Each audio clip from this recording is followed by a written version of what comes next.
today is really, really pretty. Of course, in the Gospel of Matthew, which we read from, there is this kind of theme that is happening over and over again, especially in the second half, it becomes more powerful. And this is the theme of Christ really emphasizing to his own people, to the Jews, how it is not enough to think that you are saved just because you are born into a certain group or born into a certain faith. It's not enough just to be born into something. We have to live it. We live it in our everyday life. And we see this kind of this teaching come to a head as Christ moves slowly towards his martyrdom, to his holy passion, and to his crucifixion and his resurrection. And he brings up this theme over and over again about his own people who reject it, his own people who are born into it, but don't understand what he's doing, or don't like what he's doing, or don't want to accept what he's doing. And he usually contrasts that with those who are so-called outsiders, so-called non-believers, or pagans, people who are of another religion, and how many of those people will end up coming into the kingdom of God, while those who are considered to be on the inside will be left outside. And one of these examples is the Gospel today, where we see there's the example of this centurion, who of course was a Roman soldier. Centurions had 100 soldiers under them, right? They had a mini little general in the army, right? Centurion means 100. So this man, who is not a Jew, of course, who does not believe in the same faith as the Jews, he's an idolater, he believes in 12 gods, he comes to Christ, and he begs and he says, I have a servant who is sick at home, he's paralyzed, he is in pain, and I'm asking you to heal him. So this is a non-believer coming to Christ and asking for help. Of course, this would have been scandalous, as it usually was, because the Jews did not have many dealings with the Romans, they feared the Romans. The Romans were controlling that whole area of Judea, right? They had conquered that area. And so a lot of the Jews had resentment towards them, and anger and hate towards the Romans for doing this to them, for controlling their lives. Now they want to have their own freedom.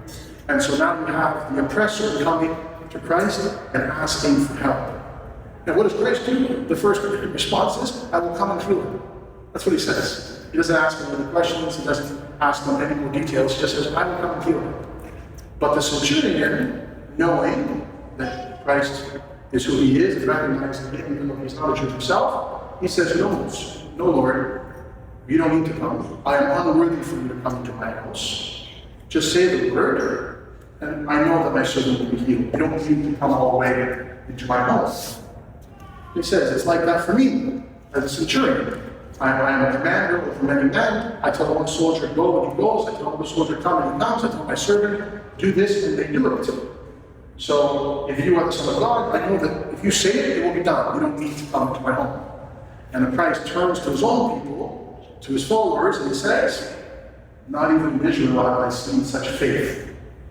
So he sets up the centurion, the non-believer, the outsider, Samuel, right? He sets him up as an example of what true faith is.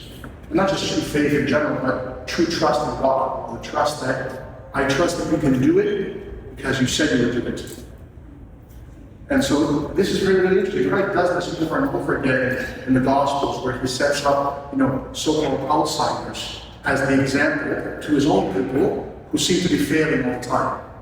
And this theme is very, very prevalent. And even though it was a problem in the Old Testament, it was a problem at the time of Christ, it's still a problem 2,000 years later today. Because the gospel always speaks to us in every generation. And of course, many of us fall into the same thing many times. How many times have we had the thought, I'm Greek Orthodox, I'm going to a Greek Orthodox family, my parents baptized when I was a kid, I'm Orthodox forever, I'm good to go. Irregardless of how I live my life, the choices I make, or the things that I actually believe, I'll always be Orthodox because I got it on the paper. My parents baptized, right? This is how we think a lot of times. This has nothing to do with the reality, right? Yes, it is a blessing to be able to be born into an Orthodox Christian family, to have Orthodox Christian parents who hopefully will raise us within the faith, but that doesn't guarantee us to be part of the faith forever, or to always be members of the church. We think it does, but it doesn't. And this is why Christ, at the end of the gospel, he has this kind of like ominous warning. Right after, he says to the centurion, I have not even seen this kind of great faith in Israel. He says, many will come from east and west, from other nations and other faiths, and sit at table with Abraham, Isaac, and Jacob, while the sons of the kingdom, his own people, will be kicked out into the outer darkness, they'll be left outside, where there's wailing and gnashing of teeth. It's not a very fun image, right? He's saying a lot of people who are not in the kingdom will come and enter, and a lot of people who think they're in will be left outside, depending on their choices. And so this is something that speaks very, very deeply. I don't speak very deeply to myself. I may be an Orthodox priest, I may be born into an Orthodox family.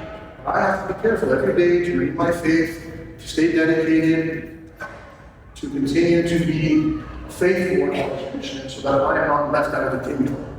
There's no such thing as saying, I have a baptismal certificate, I have a passport, I'm good to go.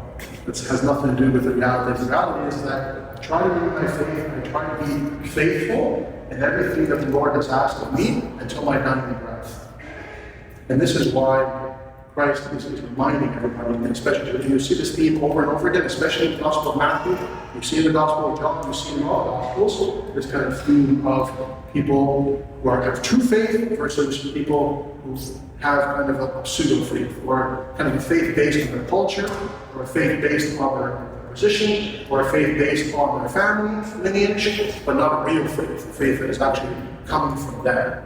Right? This is so many times we say, like Sunday school, to our parents, we say, we raise our kids in the faith, but at some point when they become adults, or young adults, and I tell this to the kids as well, to the youth, at some point, your parents' faith has to become your faith. There has to be a change between what my parents taught me, what I copied from them, and what became mine. I started living my faith in myself, and I started going to church for myself. I started believing these things for myself, and not because somebody else told me to. And usually that transition happens between around 14 and 16 years old. That's when kids start becoming young adults, and they start thinking differently. Right? And so it's so important for us to kind of take this message. Remember that the kingdom of heaven is for everyone, not just for us, not just for the Greeks, for the Russians, the Serbians, the Ukrainians, whatever, all the Orthodox countries, but it's for everyone. Thank God for Prophet Elias. We see so many people coming, so many different people, both from Orthodox backgrounds and non-Orthodox backgrounds. We're very, very welcome in the community. I thank everybody for being so in this beautiful community, because we see the fruits of this beautiful kind of openness to everyone. Same openness that Christ teaches in the gospel today, the same openness that we are practicing here, and I pray that we continue to do it every day. And we have a blessed Sunday. A blessed week. And because of course now school's out, and all the parents have to entertain the kids for the rest of the 2 months. God bless all of you. I've been enough. We're going to come